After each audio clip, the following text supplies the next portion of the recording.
Welcome to the intersection of technology, cybersecurity, and society. Welcome to ITSPmagazine. Knowledge is power, now more than ever.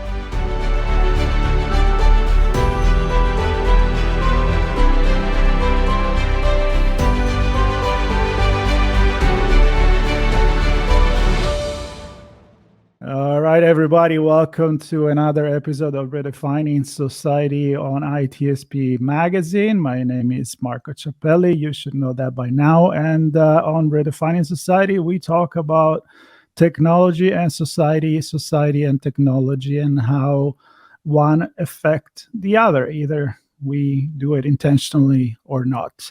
And I'm quite excited about this conversation that we're about to have today with Daniel Castro, which I will give the word in a few seconds here, because I read an article that he wrote, and it's about I read you the title. Maybe everything isn't tech's fault. And I fully agree on that. So I invited him to come on the show and have an open conversation about this and to see where he comes from with this opinion and why he decided to write an article on the ITIF, which is the Information Technology and Innovation Foundation, where Daniel is vice president and director for the Center for Data Innovation. So enough about me. If you're watching the video, you can see Daniel is here. And for you listening, the audio, I guarantee he's here and this is his voice. Welcome, Daniel. Thanks, Marco. It's good to be here. Yeah, I'm excited about this. I don't know. I just get excited for weird things. But, that's why I talk about technology and society, because it's fascinating and sometimes, make you think. And I think this is exactly that the moment where you have to think and maybe look back and say, is this perception about technology the right one? Or is there a right one anyway? So a little bit about yourself, and let's dive into this article, why you wrote it and what really inspired you to do that.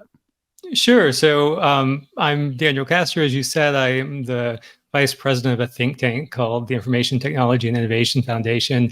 I've been working on tech policy for the last 15 years or so. And it's been fascinating to see these debates that go on both in Washington, but also just more generally, the kind of debates we have at our dinner tables over how technology is changing, how it's changing society, what it means for our children, our work lives, our everything. And one thing that I've noticed is that the tone and the conversation around tech has become increasingly negative, right? It used to be that not everyone loves tech. I'm definitely a tech enthusiast. I'm a nerd. I love to kind of geek out on computers and gadgets and all of that. And I've always done that. But not everyone liked it, and that was fine. But there wasn't necessarily a hostility towards technology that I think is just an undercurrent of so many of the conversations around tech right now. And this recent article I wrote, I was kind of spurred to write it after I saw, two headlines that were kind of dominating the news during a particular week. One was about somebody's family that was suing Google after a man drowned after he drove off of a bridge that had collapsed, and he was following Google Maps, and so the argument was that this was Google's fault, and there were a lot of headlines around that. First of all, clearly it's a tragedy. Someone died, someone he was part of a family. That's a tragedy. But the question of, well, who's at fault? And all these headlines were, just focused on the question about, it was Google Maps and shouldn't Google have to pay for this? And why didn't they fix this? And I'm just, thinking, okay, maybe, but the average driver, you are responsible for your driving. If you can't see where you're going, you shouldn't be driving. What if there was a child in front of this vehicle? What if there was a pet? What if the person can't see, if they don't know where they're going, that's their responsibility.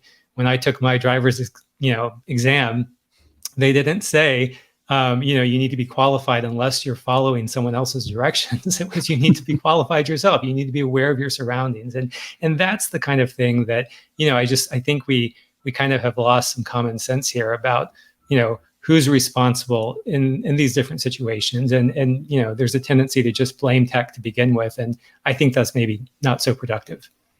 And in the way, the game is just at the beginning, because if we have issues with that kind of technology, the map has been around for a very long time, and it's an immense help. As you say, it's a tragedy, but if I read correctly on the article, it was also a private road where this happened, which makes it even a little less responsible for whomever it's taking care of fixing that.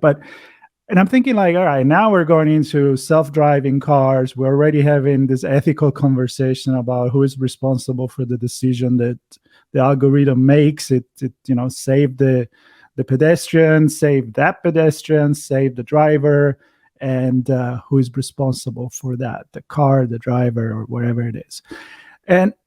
But this has happened already way before this. So with AI and autonomous vehicles, it's going to get even worse. But you wrote an article, and I want to start from a little bit more in the past, in 2017, I believe, where you were noticing that this shift in the perception and in the way, well, not perception, actually the way that they portray technology in magazine and social media was already changing from the 80s. I mean, I'm a teenager of the 80s. So I remember when TV was the devil. You're watching too much TV. Then there is the video games. I don't even want about going the 60s with rock and roll is the devil. But, the radio. So there's always been some kind of, it's just getting exponentially, worse, this relationship, I guess, that we have with technology. We wanted to fix everything, maybe? I don't know. And, you can even go back further than that. People were upset when, the printing press was created, but not only the printing press, but, when, they started creating, pulp novels, and you had this pulp fiction, and people were complaining about, anyone could be an author, not anyone, but, more people could be authors instead of just the more elite among society. And that's always, been a concern. And people thought that was immoral, and were concerned about, who had access to spread ideas and knowledge. And we've certainly seen that debate play out with the internet. And you're right. The study we did back in, about, I guess now it's been probably 5 or 6 years ago, we looked at the tone of coverage around technology over a number of decades in the popular press, New York Times, Wall Street Journal, Washington Post, those types of publications. And we did see a remarkable shift over time where, it used to be maybe more neutral, covering advancements, space exploration, whatever was going on. There were always critical voices, but it was much more balanced. And now, you see this real shift, and, it was just kind of clearly documented in a kind of sentiment analysis we did of these stories, where it was significantly more negative. And, one thing that's, noticeable to me is there are these new, we have a lot of new media, new publications online only that have been created, some focused exclusively on technology and innovation. And if you look at their mission statements aren't cover what's happening in the world of technology, or, even maybe critically cover it. They're specifically focused on, power dynamics that they see, whether or not they exist, on, the exploitation of technology, manipulation of consumers.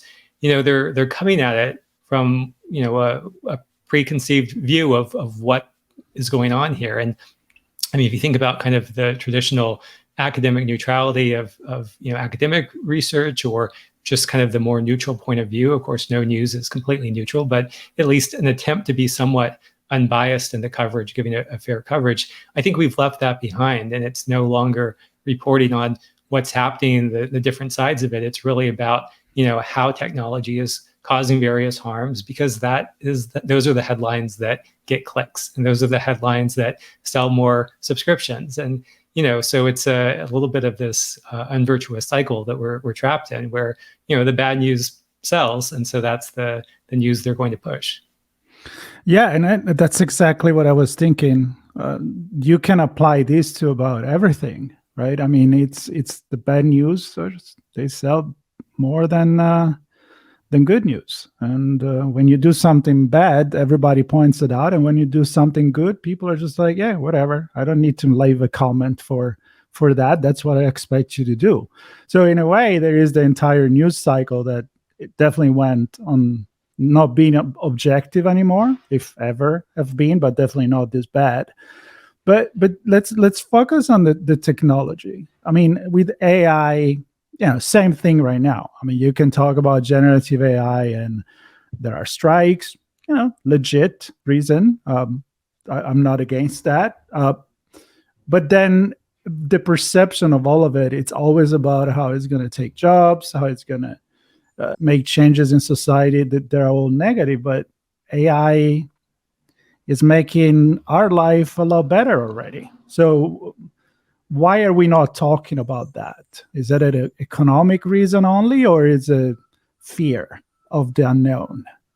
Yeah, I think that's one of the most interesting parts of the conversation around AI right now, is that this is something I've, of course, been tracking very closely. And, the headlines of, if somebody, if a company were to use AI to make a hiring decision, like Amazon, had rolled out this AI a number of years ago, a pilot.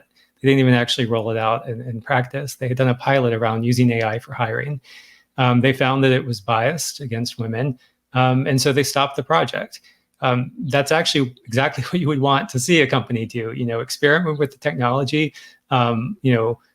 maintain oversight to see if it was causing any problems before it went into production. And if it does, either fix those problems or stop the project. And that's exactly what they did. But instead of headlines, either saying that, American company is correctly providing oversight of AI, the only headlines you'll ever see about that incident is, Amazon employed sexist hiring algorithms. And there's just this disconnect between, the reality of what happened and the headlines. And there's also just this disconnect between, where there, as you said, there's so many benefits right now from the technology. There was a great study I saw recently where, scientists were using AI, generative AI specifically, to, explore, some medical research and creating new compounds. And, part of what they were doing in this specific research was trying to see if the rate of discovery could be increased. And they were able to show that, the work they were able to do with this generative AI model was, equivalent to something like, 80 to 100 scientific, years of research that otherwise, it would take that long. And if humans actually going out and trying to do the same work, that's incredible opportunities, right? Like, we've seen them use generative AI to create a new compound that is, resistant to, the antibacterial resistance that can overcome that. And these are things that will have significant impacts on people's lives. Those are not the headlines, right? The headline is, Tesla crashes. Yeah, because somebody decided to sleep on the highway. So yeah, but see, again, I go back to often that it's not really a technology problem. It's a human problem. So for example, when you look at the bias, and sure, there are bias because they train this algorithm on actual fact and thoughts and way to live and beliefs that human have. So I like to say that AI is human after all, because it's just carrying the things that we do, in society. But all of a sudden, you just expect so much from technology, and I think that's the problem. Like even to call it intelligence, it's a little too much, in my opinion, to start with. And you're setting the bar so high, and then when you see that this bar gets set higher and higher because all the failure that they're telling us that technology is having, you just make people live in fear of that and not really appreciate it. So how do we change this vicious cycle? And I think, there's always this tension between, the kind of optimism and pessimism people have about the future, and then whether or not, people are nostalgic about the past, whether they think it used to be better and we're somehow getting worse. Because I think that shapes a lot of this. And that's where, there's so many issues. One of the other incidents I wrote about in this recent article was around someone who was wrongly arrested, and the police had used facial recognition. And, there's been a handful of these cases over the last 2 years. And, all of them, of course, are, again, tragedies. I mean, someone's being arrested, they're being detained, their lives are being impacted. These aren't good things. But again, there's this kind of myopic focus on the technology side of it. And that's where I think it's misleading and harmful, because in each of these cases, the issue was fundamentally about poor police work. It was about somebody who, police that, first of all, weren't following procedures, because under no conditions should anyone ever be arrested simply because there's some kind of match in the facial recognition system. That's clear in every vendor that sells this to police. That's clear in every kind of standard that's ever been put out within police departments. And that just should never be happening. But two, the bigger point is there are lots of people that are wrongfully arrested in the United States every year. Not because of facial recognition, but because of other poor police work. And in so many cases, we have this kind of, myopic focus on just the technology portion of problems, that it distorts and distracts from bigger issues. We could get facial recognition technology working perfectly. And, if that's all we focus on, then we're still missing all the people who are wrongfully arrested in the United States. If we focus on, addressing the potential harmful impacts on teenage mental health of social media, we're still going to have tons of teenage mental health problems in the world and in our country. And so, it's not that these issues aren't also important, but they're prioritized at a level that doesn't reflect reality, doesn't reflect the size of the actual problems. And I think that's where, it's we just need a better perception in our communities about where the problems are, because if we don't have that, we're going to push for the wrong solutions. And that's the only way we can solve some of these issues. And, if we can reduce wrongful arrests across the country, that will also take care of the facial recognition problem. If we can address mental health in this country, that will address the social media problem. In so many of these cases, we're going after, I think, some of the wrong problems, or focusing too much attention on the wrong parts of the problem. Yeah, and you mentioned in the article too that a lot of these problems, some of those you just mentioned, or obesity, or the addiction to certain kind of technology that may bring to this problem, but they were problems that existed before too. So they were not born with the technology that we point the finger at. And I go back to maybe we expect too much from technology because we're lazy in doing other things. Like, instead of paying attention, you just prefer to have that easy button that, it's just gonna do everything. The Jetsons are here. I don't need to do anything anymore. And we need to be in control. We need to be still thinking that it is a tool. And the big fear, and I definitely want your opinion on this, is that if we don't understand technology, how are we going to regulate it? So, I mean, we've seen cases of people in Congress that honestly, they didn't really clearly know much about a conversation with Meta or with Google. Or so if we don't cross that line, I think the problem is going to get worse and worse.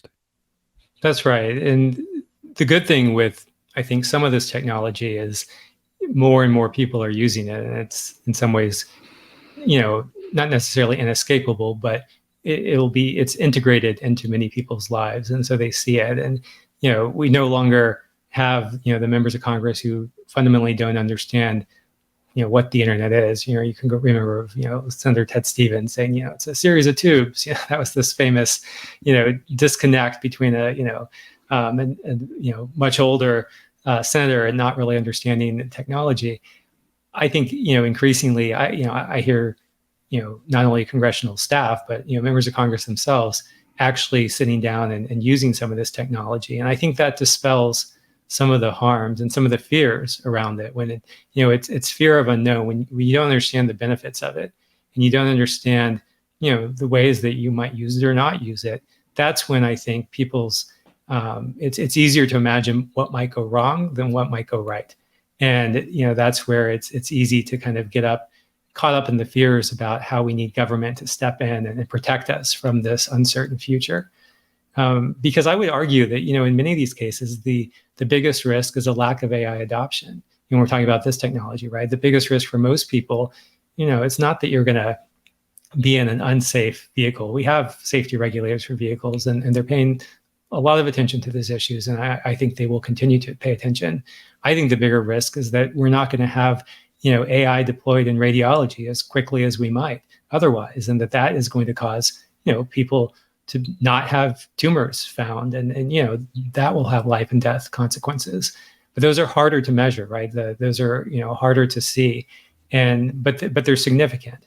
We think about education in our country, and so many students that are falling behind in learning, especially after COVID, and lack of funding for teachers. Well, you look at what Khan Academy is doing with you can use generative AI to provide personal tutoring, personal interactions with students, answer their homework questions for someone that doesn't have a parent or a tutor that they can go to. These are things that could significantly impact the quality of life of millions of students in our country. But do we have any kind of national strategy from the Department of Education about how to use AI? No, we don't. They're only thinking about what are the risks to student privacy and some of these other things. And that's where, again, we just have to get them, one, to understand the benefits, but two, to actually, have some, I think, enthusiasm for it, right? I mean, some of this has to be driven by, interest. You think about the space race, back in the, the 60s, people were excited about that. There were some people were scared about it, but a lot of people were very excited about it. And it was that enthusiasm and that vision that, led to a national program in space that got us where we were, got us to the moon, got so many, technologies that we now take for granted, like GPS, which apparently is causing us to crash and die. I mean, that's where, it's kind of all come full circle. Yeah, I think that the example of the space race is excellent. Actually, I wrote a newsletter not too long ago about how when we go to space, and I'm lucky enough to have astronauts that I had conversation with, and the overview effect when you go in space and you look back and you understand how the planet is just one, everything is synergic in between. And so in a way, going to space is a way to look back into understanding the planet. And so I made the assumption where looking at AI, we never talk about ethics so much in the public conversation as we're doing now with AI. I mean, now I go back and I wish I studied philosophy, but at the day that I was doing is like, what are you going to be, a teacher of philosophy or philosopher? Now you're actually in the conversation all the time because we're kind of looking back at ourselves, and it's a good moment to do that. But following your article, the only way to do it is to really understand. And the problem is that these articles that are so, raising the alarm for the coming of a new atomic bomb, AI is going to destroy us. First of all, they don't even explain if it's generative AI versus general AI versus the tunnel AI, which is very good in what it does in healthcare, looking at scans and see things that a doctor or human can't possibly see because they learn all this pattern. But again, I think the change needs to come with education. Mm-hmm. I mean, we just shut the door. Like you said, we don't understand it, let's not use it. But that train left the station. There's not that option, and it will be a bad one.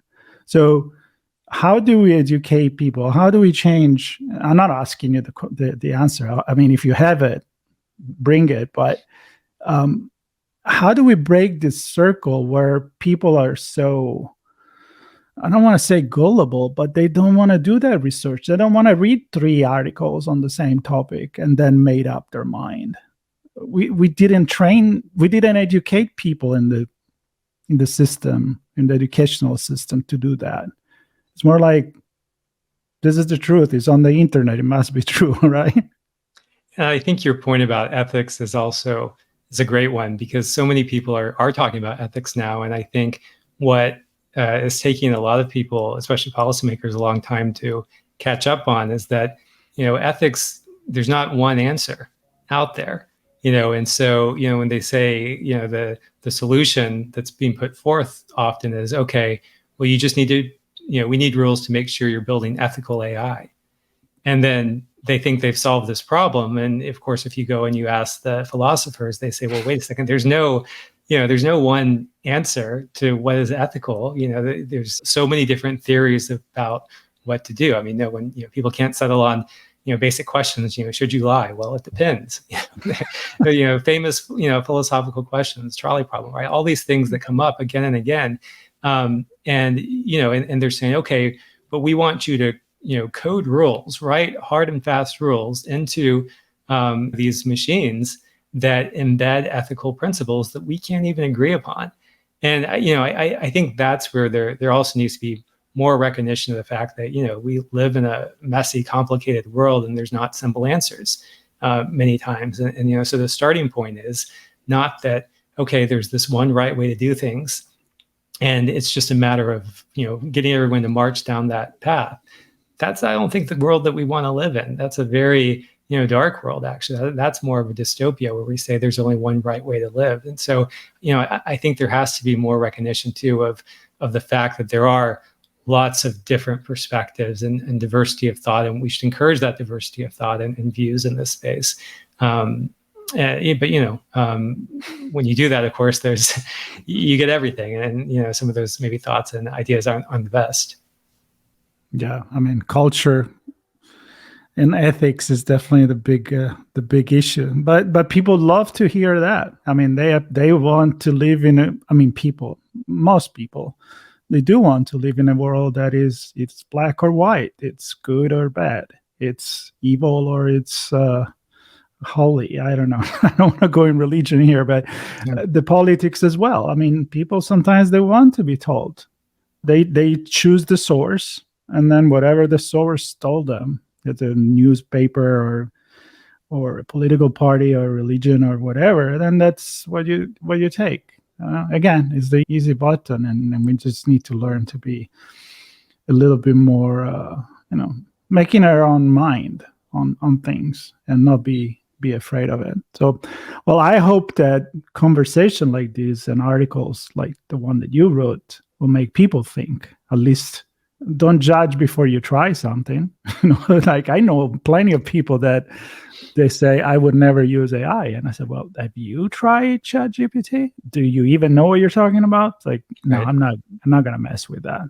Well, then I'm not going to take your opinion on it. That's for sure. Well,